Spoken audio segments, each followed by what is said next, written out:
Welcome to the How of Business with your host, Henry Lopez, the podcast that helps you start, run, and grow your small business.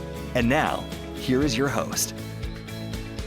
Welcome to the How of Business. This is Henry Lopez, and this is another special listener business question and answer episode. But on this one, I'm going to focus on small business operations. So I've gathered some of the great questions that many of you submitted through the listener survey, and I'm going to answer a selection of those questions on this episode of the How of Business. This group of questions, again, is about the operations side of the business, from what does it really mean to create a process and a procedure to how to hire and retain the best staff for your small business. Please refer to the show notes page for this episode or the description wherever you're listening to this episode. And there I'm going to have an index with times related to each of the questions in case you want to skip to a particular topic or question. And if you have not completed the listener survey, I invite you to please do so. I would greatly appreciate your input on how to continue to make the How of Business podcast even better for you. You can find the link to the survey on my website at thehowofbusiness.com.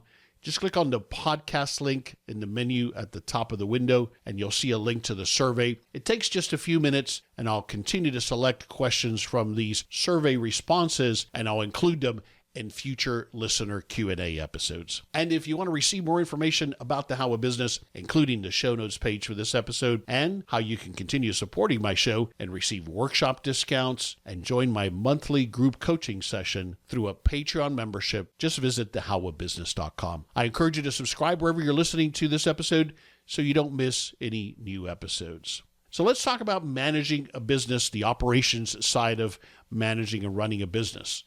The managing of the operations side of the business is crucial to your long-term success in your small business. And I'm going to start by highlighting some of the key areas or departments that a small business owner should focus on. I encourage you, maybe as you're following along here, kind of score yourself on a scale of 1 to 5 in these different areas and begin to identify where you might need to invest some time or take on a project to improve productivity or implement a tool or whatever it might take to increase your performance in that particular area of the operations of your business. So here are some of those key areas, and I don't think this is an exhaustive list, but I think it's most of the key areas that make up the operations side of the business. We have production, the process of manufacturing or sourcing or creating your product or service that you offer. So how do you produce that, or whether you subcontract for it or do it yourself? That whole process is something that, of course, is critical to your business. Related to that is your supply chain.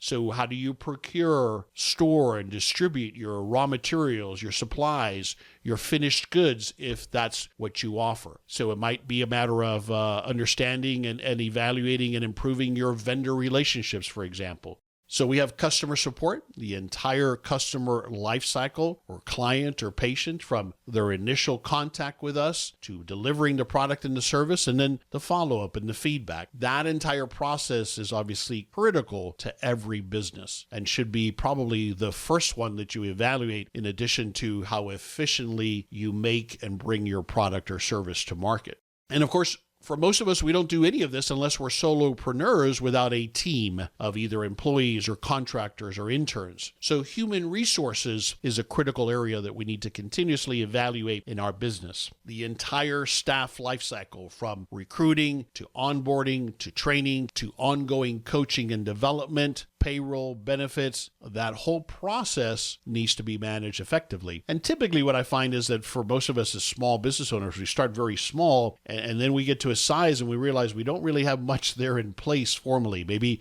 we may not even have a formal review process for our employees. So evaluate yourself in that category, and maybe that's where you might need to focus some effort to improve that functional area of the operations side of your business.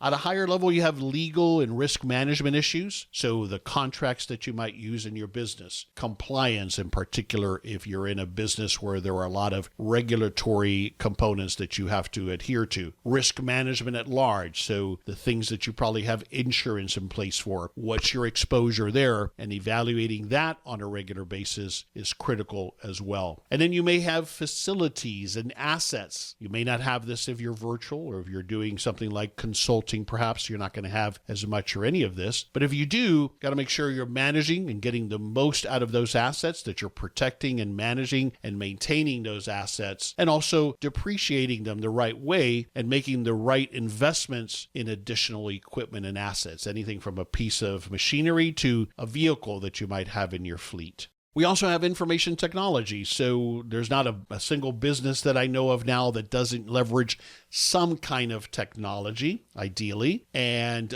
more and more, there's an opportunity, of course, to apply technology to help us be more productive, more efficient, to better serve our clients and our customers and our patients. So it's important that you manage that. Now, this is often an area where I find as small business owners, because we may not have that expertise in-house, and you may not be ready or at the point where you can justify bringing on a senior person in that area, you might outsource that. And that's a very common approach to that. So you might have outsourced IT services or an outsourced consultant that helps you with your IT needs. And that's typically the most efficient way to do it for a small business. Similarly, with finance and accounting, while we always have the ultimate responsibility to know what's going on financially in our business, including monthly reviews of a P&L and perhaps a balance sheet, maybe receivables, but all that's included in finance and accounting, from budgeting to financial statements to invoicing and payables and tax filings, all of that is, of course, critical to the ongoing success of your business. And again, it's another one of those areas where it's very common and recommended that you outsource at least components of it. Initially, it might be a bookkeeper, and then eventually, and of course, having a CPA to help you with annual taxes, and ideally on a regular basis to provide you with tax planning and guidance. But then you might also go the route, which is becoming more and more popular, of an outsourced CFO, because you may not be at the point where you could justify the salary of bringing on a CFO, but can certainly get the value and the input of that level of person by outsourcing that, or going with what's called a fractional CFO model.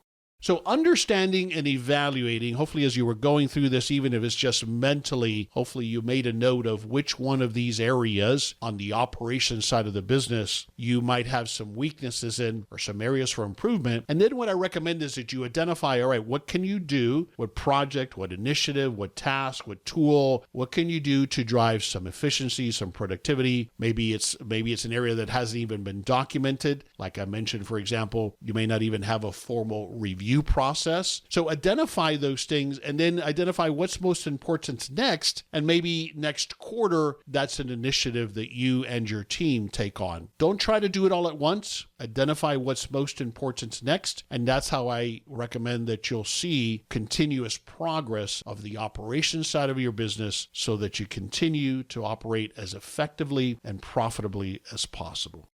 So now on to the questions that many of you submitted. The first question I'm going to address was submitted by Josh. Thanks for submitting this question, Josh. And his question is, what does it really mean to create processes and procedures? Does everything have to be written down in a formal format? Great question. And there's a lot to this, so I'll try to provide some general guidance here and then an opportunity for more learning, an episode in specific that addresses this topic of creating systems. A process and a procedure can mean anything from a checklist that guides us through the steps we have to complete to do something, to a more formal operating procedure, standard operating procedure, or it might be a video that shows us how to do something. It really depends on who needs this tool, who needs this procedure or process, who's using it, who's executing it, and what's the best method to communicate that to that person. So that's what I want you to think about, and that'll drive what's best. I often like a combination of both a checklist and then a more detailed procedure where that's appropriate. But where I like to start for a particular process that has no documentation is to create what I call a high-level process map or a flow chart. So let's talk, for example, if this had something to do with customers, with the customer journey, I would start by documenting at a high level the primary steps of what happens. How does a customer first engage with us? What happens? How do they do that? How do we respond to them? What are those high-level steps in that journey? And that's usually a great starting point in my opinion, to visually see what the steps are and then begin to identify where there are constraints or problems or the need for efficiencies in that process. So again, anything from a checklist to a video to a formal standard operating procedure or whatever you call them, it just depends on the situation. And no, everything does not have to be written down in a formal format. Capture it and produce it in a way that serves you and your organization. I have seen so many detailed manuals written that then end up just gathering dust and nobody reads them, or very complex procedures that may be necessary, but then they're so difficult to follow that nobody refers to them. And so maybe they're good initially for training, but not so good to support the ongoing performance of that process or that task. So keep that in mind. Again, you might have a formal procedure, but once somebody understands the detailed steps, they might just need to refer to a checklist to make sure they don't forget the critical steps in that process. So as it relates to this process map that I'm talking about, I'll use PowerPoint because I'm familiar with it and it's easy, or you might use Google Slides, but lay out those high-level steps in that process. And again, then identify where you need to add more detail because it's an area where there's a constraint or a problem or the process breaks or we always forget something or something gets dropped or falls through the cracks. Then you go in more detail in those areas and create a more detailed version. Overall, as you're creating systems, which is really what we're talking about here, my recommendation is always that you start simply at a high level. Don't try to boil the ocean, as the saying goes. Take it a step at a time. Start with, as far as where do you start? You start with those most critical processes and procedures and systems, the things that impact your operations the most, the things that impact your customers or clients the most. Start there, and remember that as you create this documentation, as you create these systems, whether it's a checklist or a standard operating procedure, you're creating version 1. There's no such thing as perfect. Ideally, these documents or videos or whatever it is that you create to document how we do something within our organization are going to evolve. Otherwise, I have found very few environments where it stays the same forever, right? So ideally, don't look at it as a perfect document, just the first version and then the next version. And as you use these tools, you'll make them better and better. So include in your process a note to yourself or an alert or a reminder to review it maybe a month later or 6 months later or a year later to see what has changed, what needs to be updated. How are people using that particular procedure or document or checklist that you created? So I want to recommend episode 242 of the How a Business podcast. On that episode, I talk more about creating small business systems. So listen to episode 242 if you haven't already to learn more about small business systems. The next question comes to me from William. William actually lives in Accra, in the country of Ghana on the African continent. And I hope I pronounced that city correctly, Accra. William, thanks for reaching out. I'm fortunate to have quite a number of listeners in Ghana. So thanks to all of you in any African country, for that matter, for tuning in and listening to the How of Business.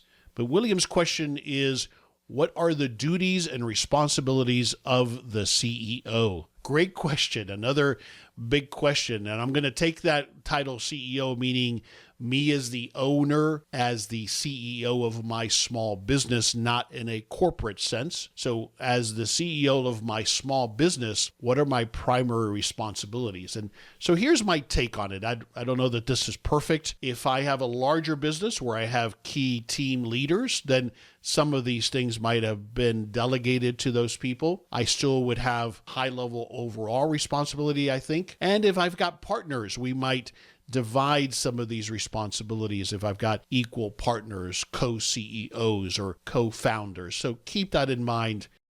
Number one is vision and strategy. So as the CEO of your small business, you're responsible for setting the company's your business's overall vision, mission, and strategic direction. That might include developing and implementing strategic plans to advance your business's mission, and obviously to focus on growth, to increase revenues, to increase profitability, to expand to other markets. So that vision, where do we go next, which is really difficult because we don't have a crystal ball, most of us, that's a key responsibility of a CEO of a small business. Then operations and management. So here we're focusing on questions related to operations. And as I highlighted at the beginning of this episode, those functional areas of operations that all report up to the CEO. Again, depending on the size of your business, you may have leaders in those areas, or you might have someone who's responsible for operations that then reports to you. Nonetheless, there's operations and the management of operations. So overseeing the daily operations to ensure they align with your strategic goals that you set for the business. And that also includes the hiring and leading at least of senior team members. Again, depending on the size of your business. If you have a smaller business, you're definitely critically involved in the hiring process and the leadership of your team to help it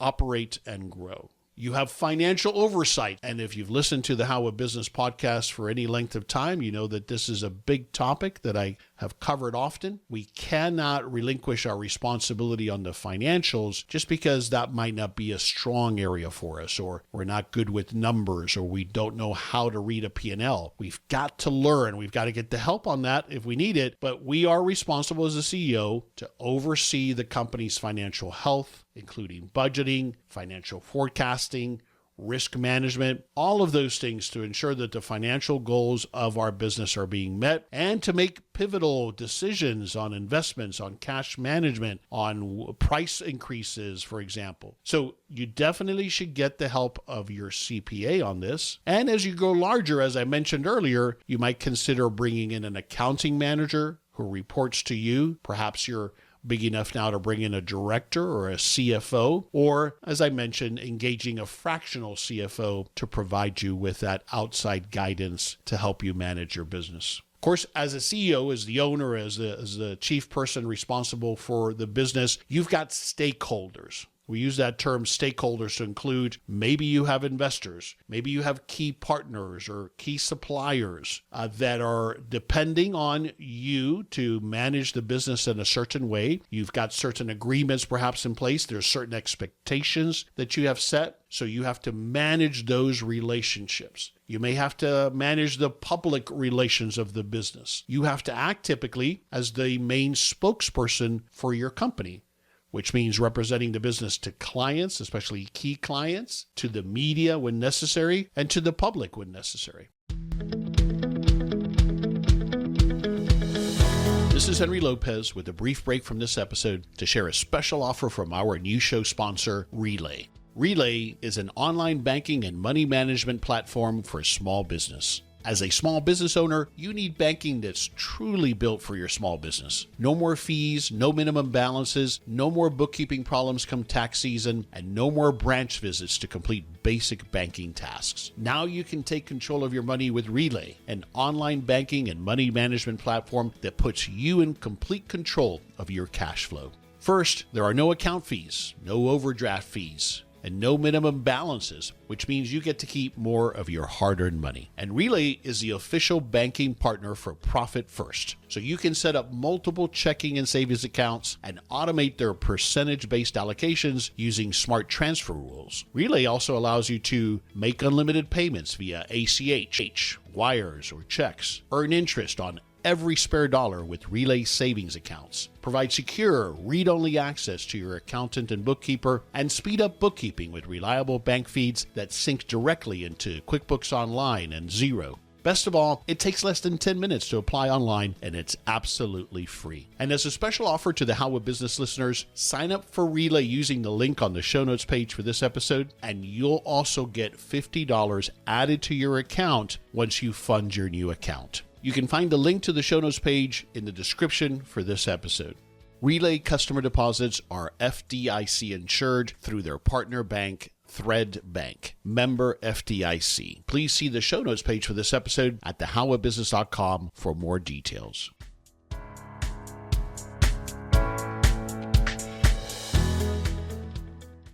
Related to all of this is decision making. As I like to say, I think to be a successful entrepreneur, we have to embrace and we have to want to be the ultimate decision maker. If that's not you, if you don't like to make the big decisions, then you may not be ready to be a successful business owner. If you'd like to learn more about this topic, I recommend that you listen to episode 245 of The How of Business that I entitled 2 Responsibilities Small Business Owners Must Embrace. All right, so number 6 on my list is culture and team leadership. So a CEO, in addition to the leadership team, is responsible for establishing and fostering the company's culture and vision. So you're the guide that develops, and you set an example as well to develop that culture that is critical to a successful environment, a successful business environment, especially as you grow. And again, another episode on culture, because I've done several episodes on culture, but in specific, I recommend episode 436 on small business culture if you want to learn more about some tips and advice on how to create and nurture a culture in your small business. Then there's business development. I mentioned this at the beginning of the episode as well. It's our responsibility as the owner, as the CEO, to identify and tap into new business opportunities, to oversee the development of new services or products, and make the decision as to which direction we're going. Those are critical decisions that the CEO ultimately must make.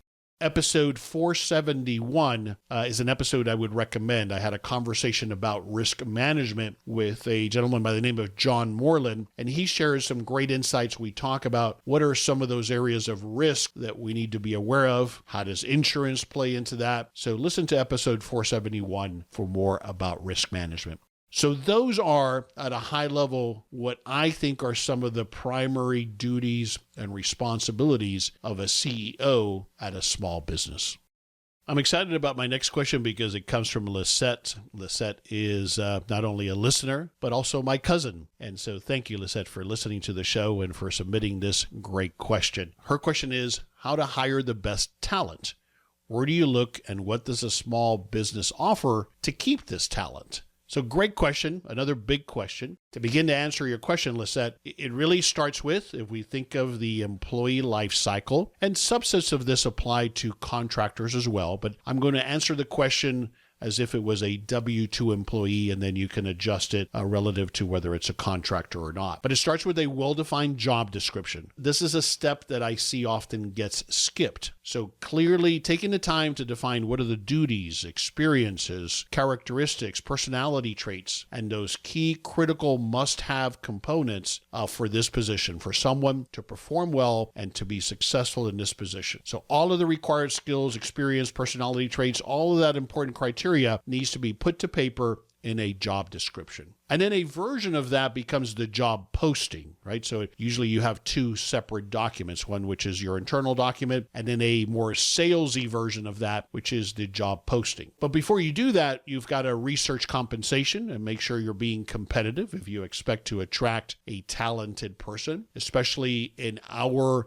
employment market now, and it'll probably continue. There are just less workers available, and they may already be employed with a good job. And so you've got to be able to provide an offer that is attractive, that gets people's attention so that they might be interested in coming to work for your organization. So are you competitive from a pay and benefit perspective? Of course, dependent on what you can afford to offer in your small business. So there's a financial analysis component there to determine what you can afford to pay for this position. For the job posting, I think the critical thing there is to make sure you sell the prospective candidate on why they should consider your organization. And I'll tell you that this is a shift that's occurred over the last 10 years or so. And when I used to think about hiring or posting a job 20 years ago, because I'm an old guy, it was all about putting forth obstacles or having the candidate have to convince me as to why I should hire them. And that, of course, is still part of the process. But what we have to do now in this different labor market is put forth an enticement. What is it that I should consider about why I should join your organization as a prospective employee?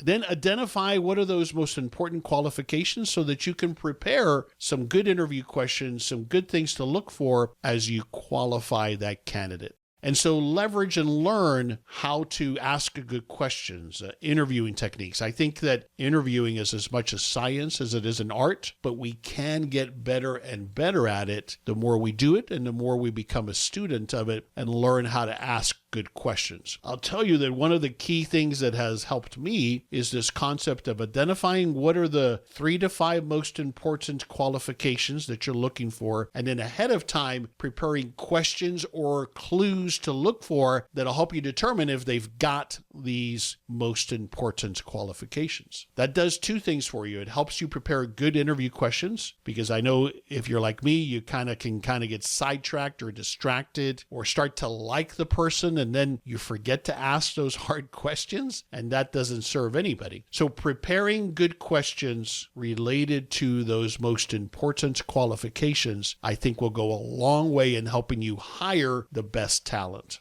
As it relates to questions, one thing that I've learned that was taught to me is try to ask questions about how did they do something, how have they handled a situation in the past, as opposed to how would they. In other words, make it so that they offer you and provide you an example of how they have done it, not a hypothetical about how they would do it, because that's easier for people to tell you perhaps more of what they think you want to hear.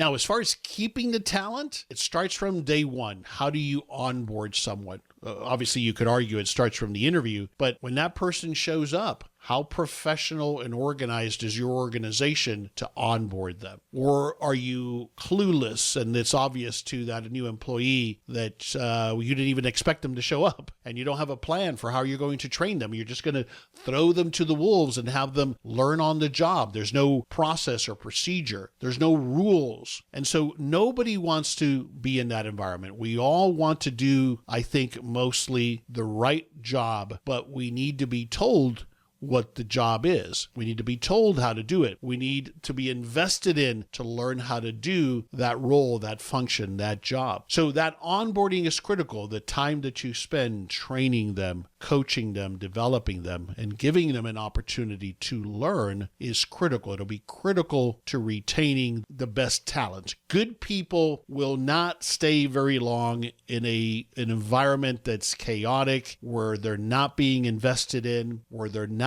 given the skills training or the time to learn how to do something. Those people tend to go elsewhere where they are invested in. So after the initial onboarding and training, there's got to be continuous coaching and feedback. You've got to recognize them when they do something well and give them the right coaching and guidance when they're not performing in a particular area. So it's some sort of not just ongoing, but a formal review process is critical in my experience and opinion. So make sure that you're giving them feedback. And if we go back to the role of the CEO, the owner of the business, we need to make sure that we're creating and nurturing an environment where individuals in the organization have an opportunity to contribute. They understand how they contribute in their role. They can feel and understand the impact they're having, not just on the company, but on the customers and clients and patients and community that you serve, and provide an opportunity for people to develop, to improve themselves, to develop skills. You want to foster that positive culture, a positive and fair work environment. You address issues as quickly as possible. All of that combined is what I think leads to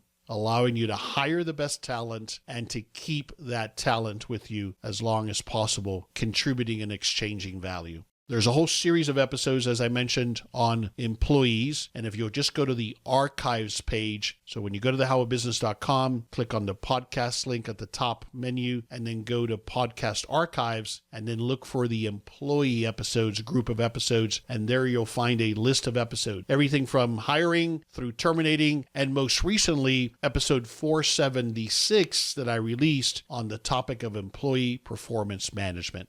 The next question is submitted by Andy, and it's related to employees as well. The question that Andy asks is, how do you determine if your longtime employee is really what's holding you back, even if they're a key role player in the day-to-day work? big question. And a lot of small business owners find themselves here for all kinds of different reasons. Maybe it's someone who started with you from day one and they're critical and they've contributed a lot to the business, but now there's an issue and you're overlooking it perhaps or allowing it to happen because they're so critical. Or it's someone who's responsible for the operations or a particular department and only they can run it. And so eliminating them or having them leave would be significantly impactful to the business. So there's all kinds of reasons why as small business owners, we often find ourselves in this situation. If you'll notice, for any of you who might have come from a corporate background in larger corporations, they typically don't allow this to happen. And it's for good reason. Larger corporations have figured out that that's an exposure that we can't allow to happen. And so we have redundancy, we have documentation and systems. And of course, it's a larger organization, so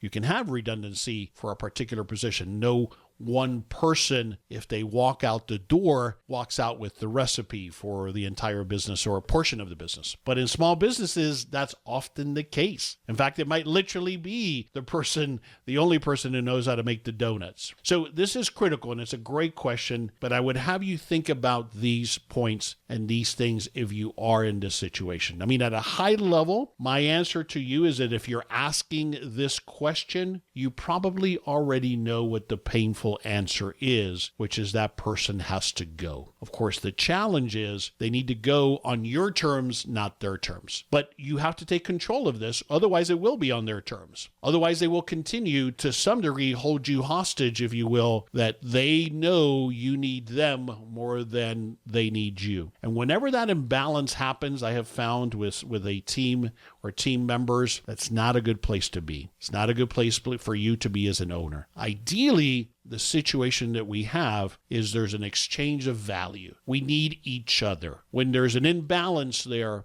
that usually leads to a problem. And ultimately, the thing that it does is it harms your culture and it can harm your productivity. It leaves you tremendously exposed if and when that person finally has to go or decides to go. So what do we look at? Well, I would start with formally assessing, even if it's just for yourself initially, their performance. What is their productivity, especially compared to, if possible, other employees and their outputs and efficiencies? So has it declined over time? Has it always been that bad, but you've overlooked it? How could you possibly measure it to see if you can quantify the drop in productivity or the poor productivity by comparison? What's the quality of their work is another thing to look at. What is the issue there, and document that. Again, even if it's just for yourself to help you make that decision. And if there is a performance issue, is it something that you've addressed? Have you tried to improve it? Have you coached them? Have you given them a formal review? Maybe it's a more sensitive relationship. Maybe this is a partner or somebody who's very senior or a related person, a family member. So that makes it a lot more difficult, but that happens often in business. This is one of the challenges with making sure that we have clearly identified and delineated roles when we do go into business with family members or friends. But nonetheless, for the business to continue, for you to continue to have peace of mind, for the business to grow, you've got to address it. And that's probably why you asked the question. So try to put some metrics to it to try to look at it as objectively as possible as to what's really going on.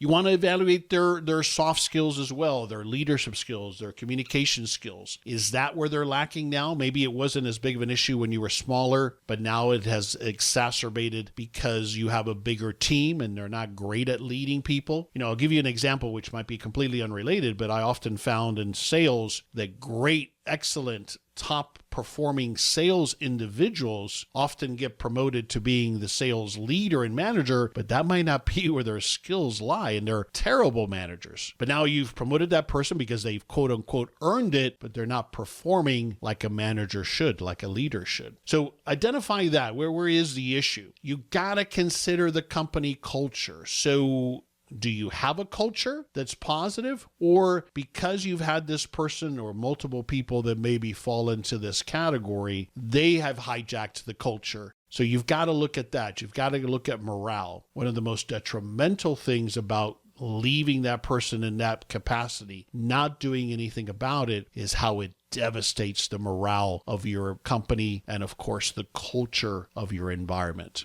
So get some feedback if that would help other members of the team. And, You might have to be delicate in gathering that. You might get outside help with this. Maybe, a consultant or a coach or someone else can help you with this, with evaluating this and giving you a perspective. I often do this for my coaching clients where I can provide that third-party view once I've had a chance to analyze and understand this situation. And sometimes that's what we need because we're too deep into it to make decisions that are not emotional. But get that feedback, do some assessment, maybe listen to vendors or customers and ask them to share some honest feedback on what's really going on. And then you've got to take action. I know that sounds easy and simplistic, but if you've determined that this person really is a problem, that this person is causing an issue, that they are holding you back, even though they might be a key player, you've got to take action. And again, I suspect that you might already know that, but you don't know how to go about taking action. So develop a plan. What is the plan or course of action? I certainly recommend that if you haven't already, and maybe you do it again, is you have a sit down with this person face-to-face, one-on-one, discuss the issue in as professional a manner as possible. Have an adult conversation with that person and put on the table, here are the issues. Try to not let it get emotional. If it helps, maybe having a third person in the room that can kind of help keep it from getting emotional or getting heated, that might help if you think that's necessary, if you anticipate that that's where it's going to go. Put together a plan, though, of what you see happening next, and then start to take action. Again, the pros, if we look at the pros or the advantages of doing something, what I have found is that almost every single time, either I have taken action like this on a difficult decision to let someone go or to move them into a different position or to take away responsibility because they're not performing, I have found that as painful as it is initially, after the initial shock and pain of it, you look back and you say, that was the best thing I've ever done. I should have done it sooner. Other people are looking at this, and if this has been going on for some time, I tell you, just getting rid of this person isn't going to fix the problem. You're going to have to do some real damage control and improvement over time to regain the trust of your team to know that you're going to do the right thing. So as I said at the beginning of answering this question, do it on your terms. What's the plan? How will you replace this person? Can you begin to cross-train someone? Can you document as much as possible so that you've got systems in place that'll make it easier to transition to another person? Now, of course, as you do all of this, you have to make sure you consider your HR responsibilities and any legal implications. So if there's any of that involved, make sure you get advice there, either from your HR counsel or legal counsel, to make sure that you're covered and you don't do anything that'll get you into some legal situation. I hope this episode has helped you, whether you're starting or planning to start a new business or have started your business and are looking for ways to continue to grow your business. Operations is of course critical to that, and making sure you operate as effectively and efficiently and productively as possible. And thanks again to Josh and Lisette and Andy for submitting these great questions, and to all of you who have completed the listener survey. Again, if you haven't, I encourage you and invite you to please do so. You can find the survey at thehowofbusiness.com. You'll see it on the homepage as well as on the podcast page. I wish you all the best as you start and grow your successful and profitable small business. This is Henry Lopez. Thanks for joining me for this episode of The How of Business. I release new episodes every Monday morning, and you can find the show anywhere you listen to podcasts, including the How of Business YouTube channel and at my website, thehowofbusiness.com. Thank you for listening to The How of Business. For more information about our coaching programs, online courses, show notes pages, links, and other resources, please visit thehowofbusiness.com.